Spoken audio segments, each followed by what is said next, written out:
Adaptation. An adaptation is a type of mutation or change in an organism's genes. Genes can be thought of as instructions that are passed down from parent to child. They shape how living things look and behave. An adaptation helps an organism, such as a plant or animal, survive in its environment. The mutation is passed on from one generation to the next. As more and more organisms inherit the mutation, it becomes part of the species. The mutation has become an adaptation. Structural and behavioral adaptations. An adaptation can be structural, meaning it is a physical part of the organism. An adaptation can also be behavioral, affecting the way an organism acts. An example of a structural adaptation is the way some plants have adapted to life in the desert. Deserts are dry, hot places. Plants called succulents have found a unique way to survive there. They have adapted to the climate by storing water in their thick stems and leaves. Animal migration is an example of a behavioral adaptation. Gray whales migrate thousands of miles every year.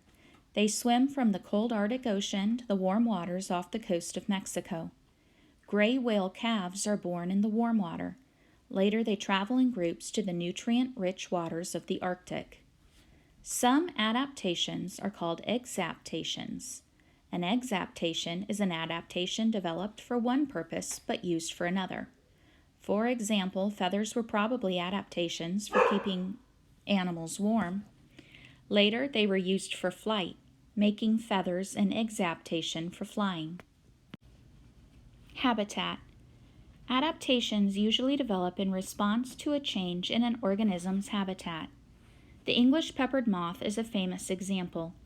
Before the 1800s, the most common type of this moth was cream-colored with darker spots. Few peppered moths displayed a mutation of being gray or black. As the rise of factories changed the environment, the appearance of the peppered moth changed. The darker colored moths became less rare. In fact, they began to thrive in the smoky cities. Their sooty color blended in with the trees stained by industrial pollution.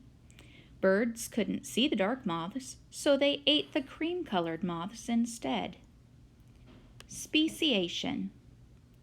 Sometimes an organism develops an adaptation or set of adaptations that create an entirely new species. This is known as speciation. One way this can happen is through the physical isolation of a species. A good example is the wide variety of marsupials in Oceania, the area that includes Australia and New Zealand. Long ago, this region was part of Asia.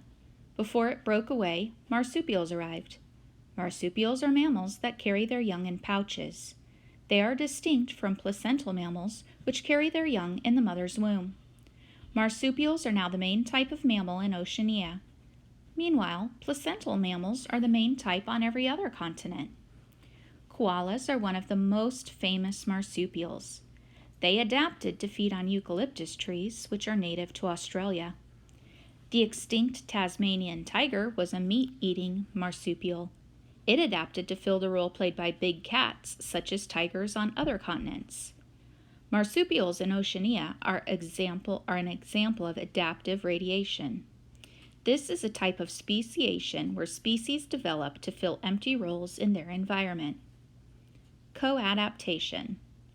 Organisms sometimes adapt to and with other organisms. This is called co-adaptation. Certain flowers have adapted their pollen to appeal to the hummingbird's tastes. Hummingbirds have adapted long, thin beaks to collect the pollen from certain flowers. In this relationship, hummingbird gets food and the plant's pollen gets distributed. The co-adaptation helps both organisms. Mimicry is another type of co-adaptation. With mimicry, one organism has adapted to resemble another. For example, the harmless king snake has developed a color pattern that resembles the deadly coral snake. This mimicry keeps predators away from the king snake. 1. Which choices could be considered adaptations? 1. A frog having strong jumping legs. 2. A giraffe stretching its neck to eat. 3. A cat training to use a litter box.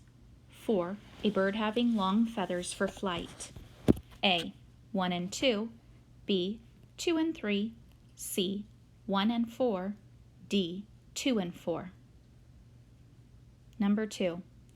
Which selection helps the reader understand why adaptations are important for organisms? A. An adaptation is a type of mutation or change in an organism's genes. B. An adaptation helps an organism, such as a plant or animal, survive in its environment. C. An adaptation can be structural, meaning it is a physical part of the organism. D. An exaptation is an adaptation developed for one purpose but used for another. 3. How do plant spines compare to bird migrations as adaptations? A. Plant spines, a structural adaptation, while the bird migration is a behavioral adaptation. B. Bird migration is a structural adaptation, while the plant spines is a behavioral adaptation. C. They are both structural adaptations. D. They are both behavioral adaptations. 4.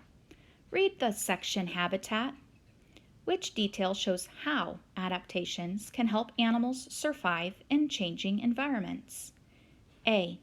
Adaptations usually develop in response to a change in an organism's habitat. B. Few peppered moths displayed a mutation of being gray or black. C. As the rise of factories changed the environment, the appearance of the peppered moth changed. D. Birds couldn't see the dark moths, so they ate the cream-colored moths instead. 5. Based on the information in the article, what prediction could be made about peppered moths in England as factories clean up their smoke? A. The number of light moths to dark moths will stay the same. B. The number of light moths to dark moths will decrease. C. The number of light moths to dark moths will increase. D. The number of dark moths to light moths will increase. 6. What effect did an isolated environment have on marsupials? A. It made the koala become the most famous and popular marsupial. B. Marsupials spread all over the world so that they could survive. C. There are now many different species of marsupials in Oceania. D. It caused meat-eating marsupials to become extinct. 7. Which of these scenarios most likely shows a co-adaptation? A. Rattlesnakes having venom that quickly kills mice. B. Mountain goats having hooves that cling to rocks. C. Snails having shells, slugs having no shells. D. Flower produces lots of nutritious pollen. Pollen-eating bee transports pollen on fuzzy body. 8. According to the section Co-adaptation, how does co-adaptation help organisms survive? A. It enables organisms to create brand new species. B. It enables two organisms to change in ways that benefit both of them. C. It enables organisms to share their food sources so they don't run out. D. It enables two organisms to migrate together to a new habitat.